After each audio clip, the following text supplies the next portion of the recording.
Oke, assalamualaikum warahmatullahi wabarakatuh. Selamat pagi semuanya, anak-anak ibu yang soleh dan soleha. Kita kembali lagi dengan saya. Kita akan membahas bab 12, yaitu tentang cahaya dan alat optik untuk kelas 8. Sebelum kita masuk pada bab berikut, kita masuk pada materi, perlu ibu jelaskan juga apa sih maksud dari tujuan kita harus mempelajari bab cahaya dan alat optik ini.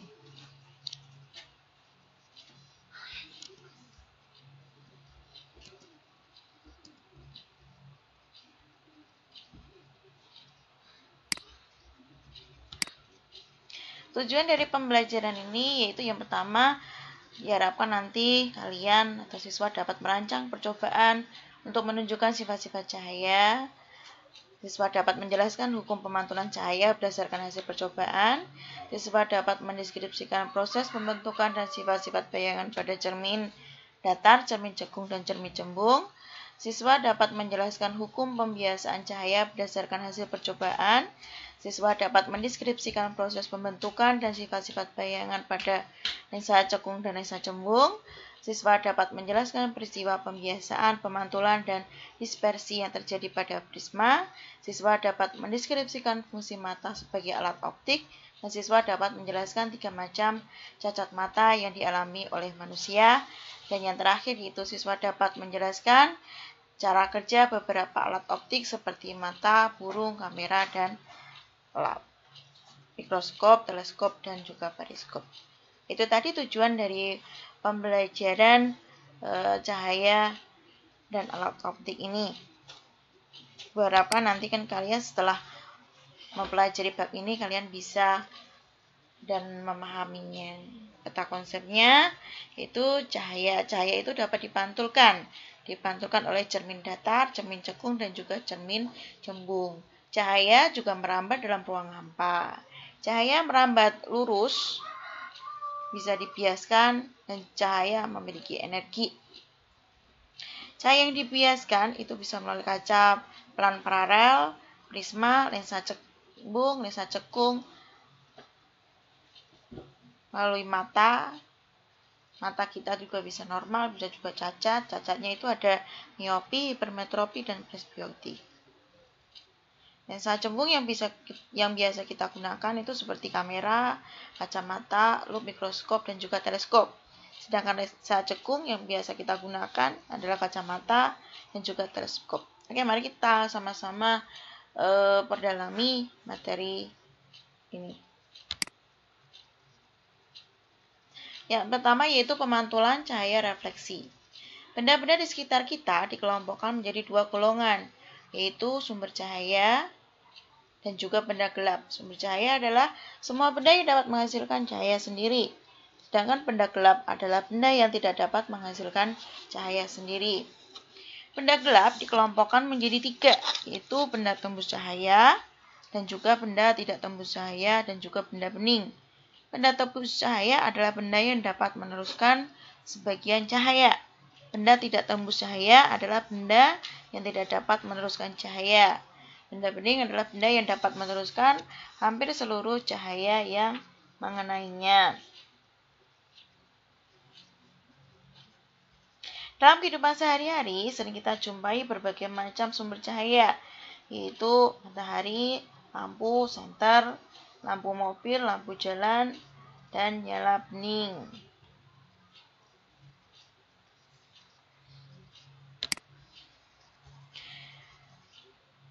Hukum Snellius mengenai pemantulan cahaya mengatakan bahwa sinar datang, sinar pantul, dan garis normal terletak pada satu bidang datar. Sudut datang dan sudut pantul cahayanya sama besar. Pemantulan cahaya ada 2 macam, yaitu pemantulan teratur dan pemantulan baur.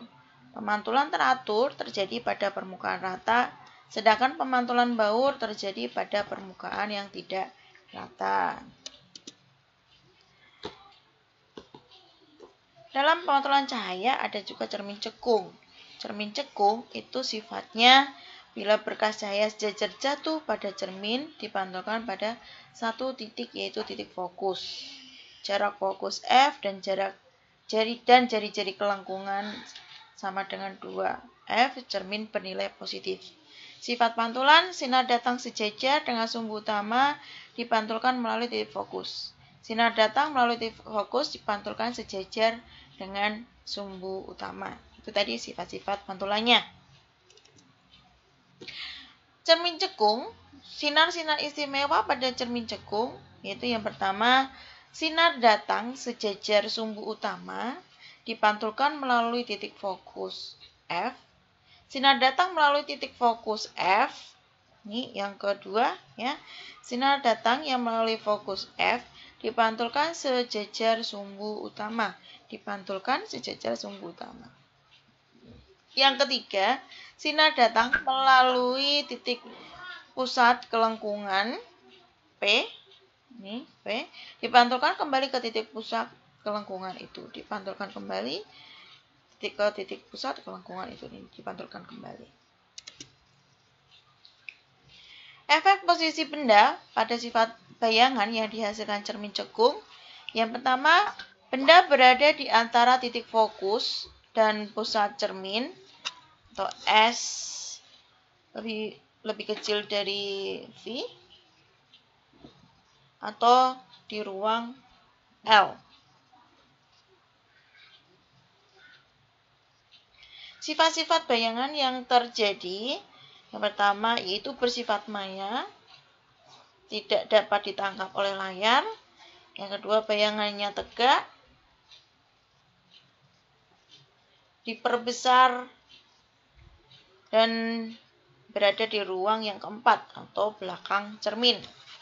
Nih, ya, cermin cekung.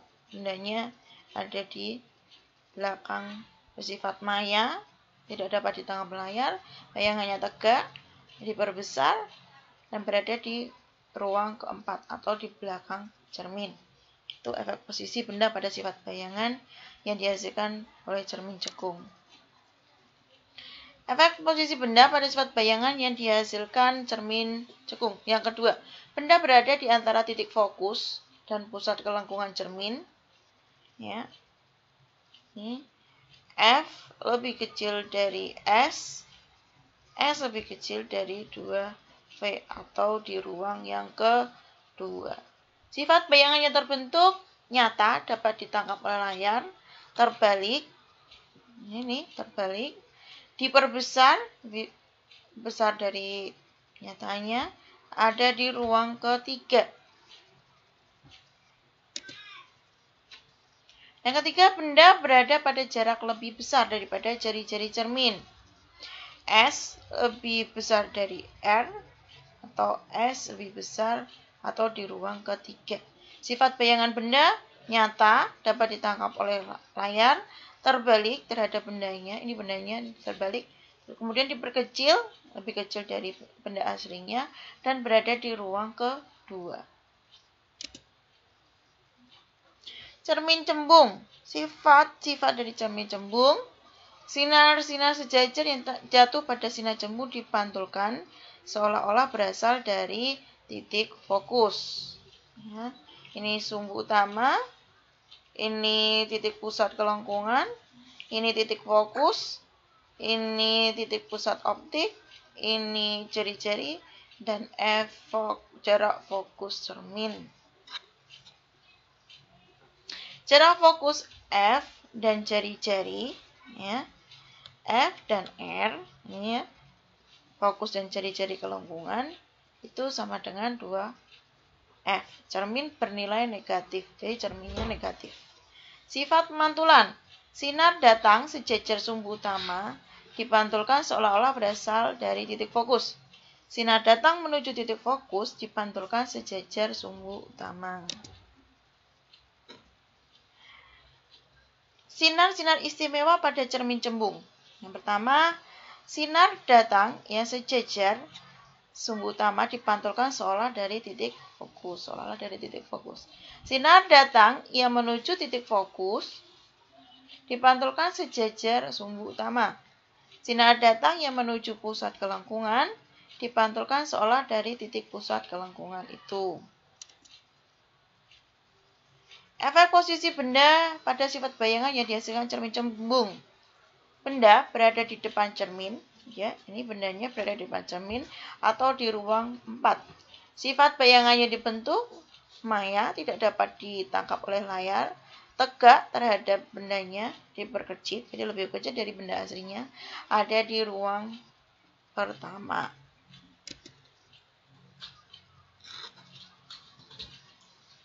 Rumus umum cermin. Itu rumusnya 1/S ditambah 1S sama dengan 1/V. Jadi F sama dengan setengah per R. S hubungan antara jarak benda, S ketip jarak bayangan, F jarak fokus. Pada cermin cekung, F dan R bersifat positif, sementara pada cermin cembung bersifat negatif.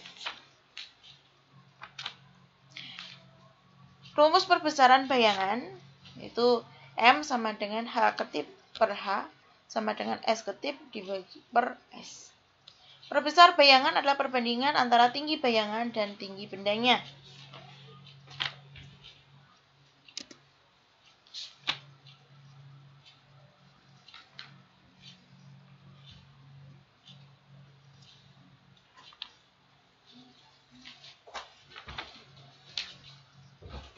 Hukum Snellius mengenai pembiasan cahaya.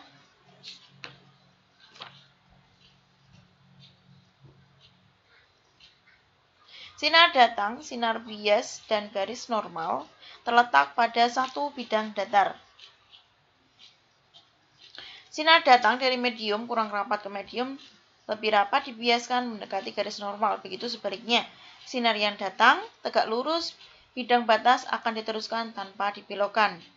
Perbandingan proyeksi sinar datang dan sinar bias selalu tetap. Indeks bias suatu medium. Indeks bias suatu medium dapat ditentukan dengan cara membandingkan cepat rambat cahaya di udara dengan cepat rambat cahaya di medium yang bersangkutan. Jika cahaya datang dari udara ke kaca, indeks bias kaca dapat ditentukan dengan rumus N2 per N1 sama dengan C1 per C2. Jika N1 adalah indeks bias udara dan C1 adalah cepat rambat cahaya di udara, diperoleh persamaan jadi N2 N sama dengan delta 1 dibagi delta 2.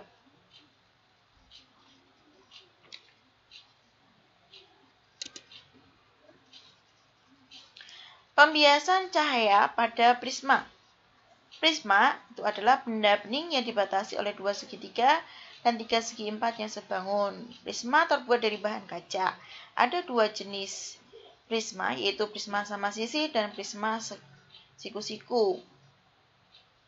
Bagaimana prinsip pembiasan cahaya pada prisma? Skema pembiasan cahaya pada prisma seperti tampak pada gambar ini. Pada gambar ini, sinar datang EF, ya ini EF yang mengenai bidang batas pertama dibiaskan mendekati garis normal N. Sinar bias FG yang mengenai bidang batas pertama dibiaskan mendekati garis normal N. Sinar bias FG ini berfungsi sebagai sinar datang bagi bidang batas kedua, sehingga setelah keluar dari prisma, sinar itu dibiaskan menjauhi garis normal. 2. Perpanjangan sinar datang EF dan panjang sinar bias yang keluar dari prisma GH membentuk sudut deviasi D. Sudut deviasi adalah sudut yang dibentuk oleh perpanjangan sinar datang dan sinar bias yang keluar dari prisma. Bagaimana lintasan cahaya apabila masuk secara tegak lurus dari prisma? Cahaya putih yang mengenai sisi prisma juga diuraikan menjadi berbagai macam warna cahaya, yang biasanya disebut peristiwa dispersi.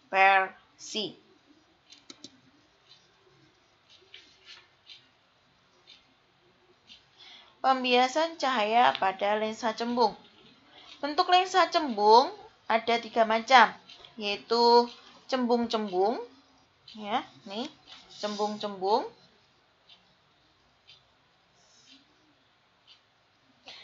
cembung-cembung atau biokonveks. Kedua, cembung cekung atau konkav konveksi. Nih, ya. Ini yang B. Terus yang C, cembung cekung atau konkav konveks. Ciri-ciri lensa cembung adalah bagian tengah tebal dan bagian tepi tipis. Bagian tengah tebal dan bagian tepi tipis. Berkas cahaya sejajar yang dikenakan pada salah satu sisi lensa cembung akan dibiaskan mengumpul di satu titik, yaitu di titik fokus lensa. Lensa cembung bersifat mengumpulkan cahaya konvergen. Konvergen itu mengumpulkan berkas sinar kemudian difokus. Bersifat konvergen yaitu mengumpulkan berkas sinar kemudian difokuskan ke satu titik.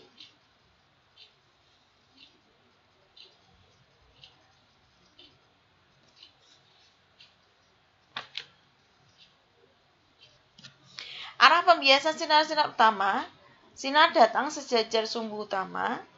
Lensa akan dibiaskan melalui titik fokus di seberang lensa. Sinar yang datang melalui titik fokus pertama dibiaskan sejajar sumbu utama. Sinar datang melalui pusat lensa tidak dibiaskan tetapi diteruskan. Ya. Sinar-sinar istimewa pada lensa cembung. Sinar istimewa pada lensa cembung ada 3 macam. Sinar-sinar istimewa ini digunakan untuk membentuk bayangan ketika sebuah benda diletakkan di depan lensa cembung. Sinar istimewa pada lensa cembung tersebut adalah sebagai berikut. Sinar datang sejajar sumbu utama melalui titik fokus F1. Sinar datang melalui titik fokus F2 dibiaskan sejajar dengan sumbu utama. Sinar datang melalui titik pusat O akan diteruskan.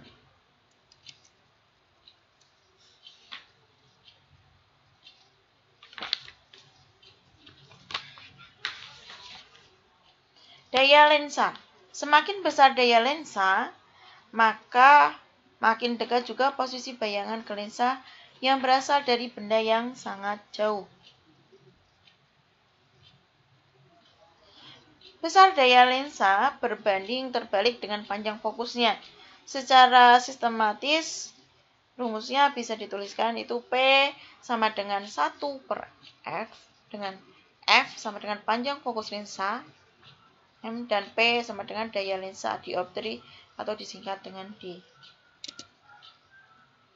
Contoh soal, sebuah lensa cembung memiliki panjang fokus 5 cm. Berapakah daya lensa tersebut? Ya, diketahui F sama dengan 5 cm. Harus kita konversi ke meter, yaitu menjadi 0,05 meter.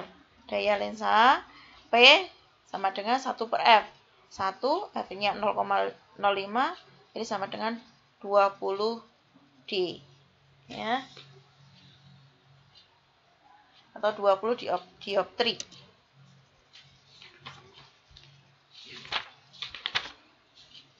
Mata. Semua alat yang memanfaatkan lensa disebut alat optik.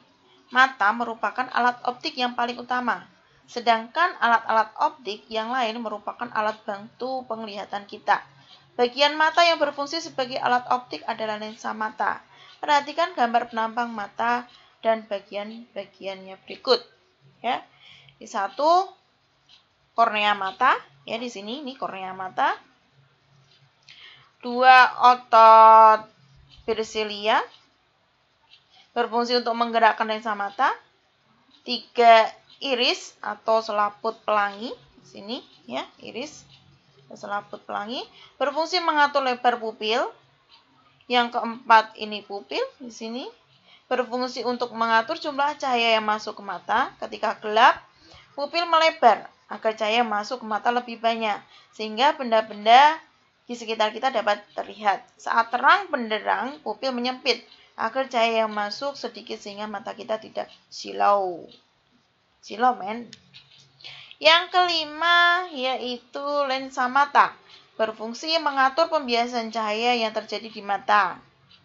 Yang keenam adalah retina, berfungsi sebagai tempat terbentuknya bayangan. Mata normal dapat melihat benda dengan jelas pada jarak dekat dan jarak jauh.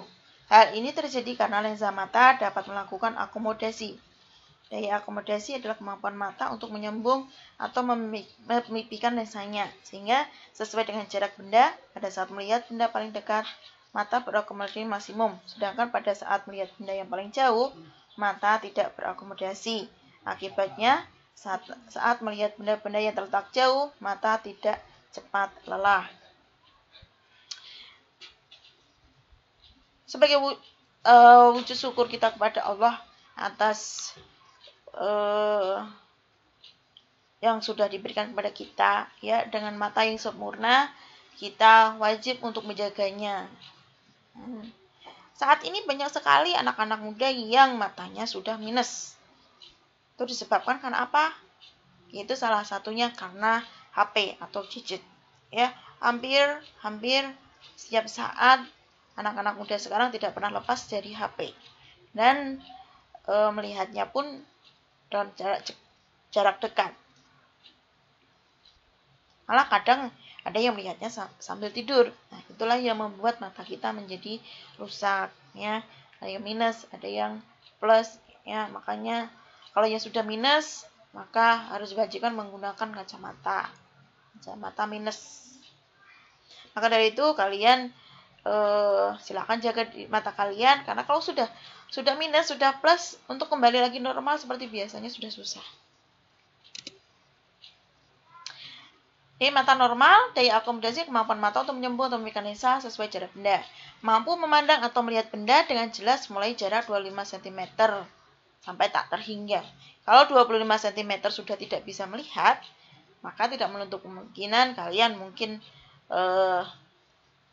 matanya sudah minus. Titik dekat mata normal ada 25 cm, titik jauh mata normal ada tak terhingga. Ya, karena sekarang banyak sekali penyakit mata, kelainan pada mata itu biasanya terjadi jika bayangan yang dibentuk oleh lensa mata jatuh tidak tepat pada retina. Hal ini disebabkan karena titik dekat dan titik jauh mata berubah. Ada 3 jenis kelainan mata, yaitu rabun jauh, miopi, rabun dekat hipermetropi, dan mata tua presbiopi. Rabun jauh itu biasanya diderita oleh anak-anak muda, ya, karena kebanyakan lihat HP, ya. Itu miopi, dan dia harus memakai lensa lensa negatif, ya. Dan rabun dekat biasanya orang yang udah agak tua, jadi kalau lihat jauh bisa, tapi lihat dekat tidak bisa. Nah, orang yang sudah lanjut usia itu presbiopi.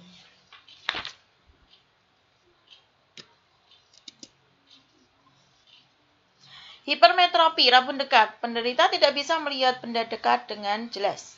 Titik dekat mata lebih besar dari 25 cm. Lensa mata tidak dapat menebal dengan sempurna. Bayangan jatuh di belakang retina, dibantu dengan kacamata berlensa positif.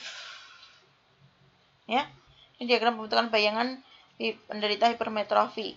Yang sebelumnya nih, kalau normalnya, ya, titik dekat ini benda, ini mata. Kalau kita melihat ini benda, ini titik dekatnya, ya. Setelah sudah menggunakan ini, sebelum menggunakan kacamata, ya, kalau sudah menggunakan kacamata akan seperti ini. Ini kacamatanya di sini nih, ya, bayangannya akan di sini.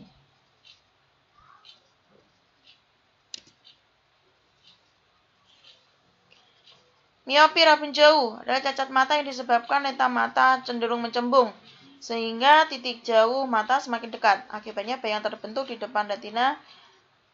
Penderita miopi memiliki titik dekat mata normal, PP, sama dengan 25 cm. Tetapi titik jauh matanya kurang dari tak terhingga. Penderita miopi terbiasa melihat pada jarak dekat, sehingga benda-benda yang terletak di tempat yang jauh tampak kurang jelas. Miopi biasanya diderita oleh penjahit, ahli reparasi arloji, dan sebagian besar pelajar. Penderita miopi dapat ditolong dengan memakai kacamata berlensa cekung atau negatif.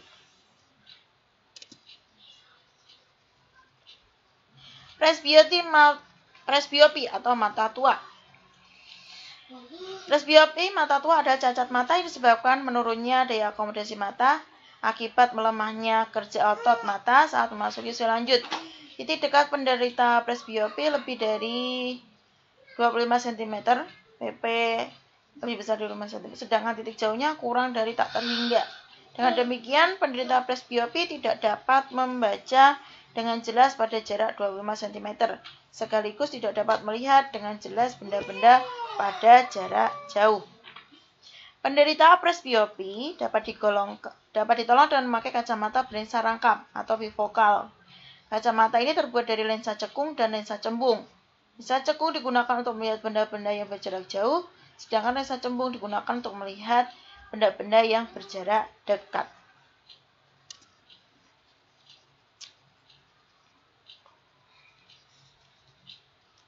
Mata burung. Mata burung pada umumnya berada di samping kiri dan kanan kepalanya.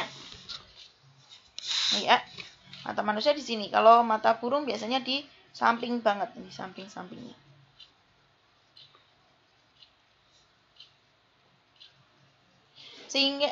Sehingga memiliki bidang pandang yang lebih luas. Burung-burung tertentu, contohnya elang, memiliki penglihatan yang sangat tajam dan dapat fokus pada satu benda, misalnya hewan yang akan dimangsanya. Bidang pandang penglihatan elang lebih luas karena elang memiliki penglihatan binokuler. Jika dibandingkan dengan mata manusia, penglihatan manusia terbatas pada bidang tertentu karena mata manusia berada di bagian depan muka.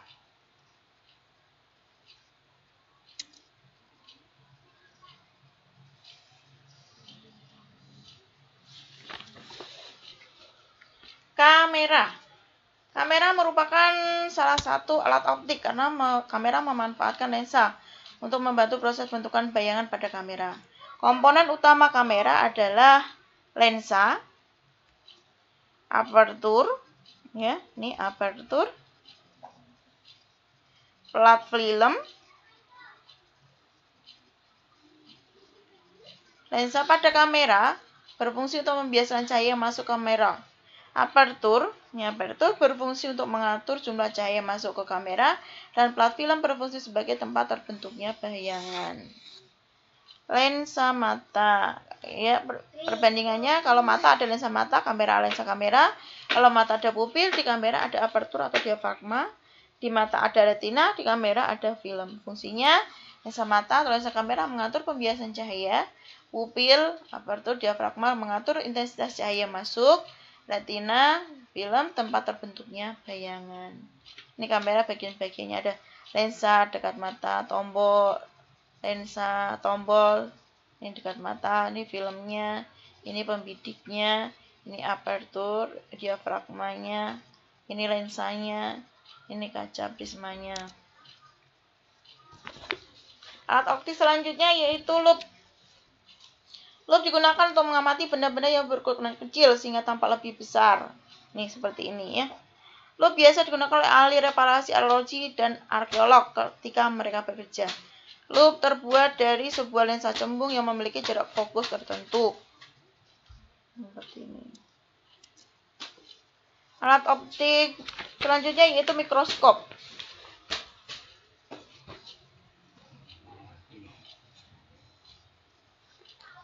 Ya, seperti ini mikroskop, tentunya kalian sudah tahu ya. Digunakan untuk membentuk bayangan yang besar dari benda-benda renik yang tidak dapat dilihat oleh mata, untuk melihat benda-benda kecil. Ya, sel seperti itu. Bakteri. Terdiri atas dua buah lensa, yaitu lensa cembung, yaitu lensa objektif dengan dekat dengan objek dan lensa okuler dekat dengan mata. Ini pembentukan bayangan pada mikroskop. Alat optik selanjutnya yaitu teleskop. Digunakan untuk mengamati benda yang jaraknya sangat jauh sehingga tampak lebih dekat dan lebih jelas. Misalnya planet, bintang, dan lain bulan ya. Kemarin kita sebelum puasa untuk menentukan tanggal 1 puasanya kita melihat bulan dengan menggunakan mikroskop ini.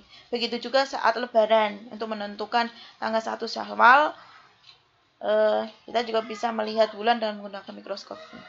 Terdiri atas 2 buah lensa cembung, sebagai lensa objektif dan lensa okuler. Panjang lensa objektif itu lebih kecil dari panjang fokus lensa okuler. Alat optik berikutnya yaitu periskop. Periskop digunakan untuk mengamati benda-benda di permukaan laut. Misalnya biasanya digunakan oleh kapal selam. Alat optik lainnya yaitu episkop, memproyeksi gambar tidak tembus cahaya, diaskop, memproyeksikan gambar diapositif, overhead projector, memproyeksikan gambar tembus cahaya atau transparan, dan proyektor film bioskop. Oke, demikian tadi penjelasan dari saya tentang bab cahaya dan alat optik. Ya, semoga kalian bisa memahami dan nantinya siap untuk mengikuti ulangan harian. Kalian bisa kerjakan latihan pada buku IPA terpadu SMP kelas 8 jilid 2. Ya. Oke, untuk selanjutnya silakan kalian kerjakan soal berikut. Ya, ada 10 soal. Silakan kalian kerjakan di Google Classroom. Ya, tulis jawabannya saja karena tulis soal dan jawabannya di buku tulis, kemudian kirim fotonya di Google Classroom kalian masing-masing.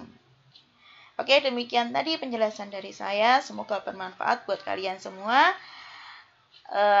Kurang lebihnya saya mohon maaf. Wassalamualaikum warahmatullahi wabarakatuh.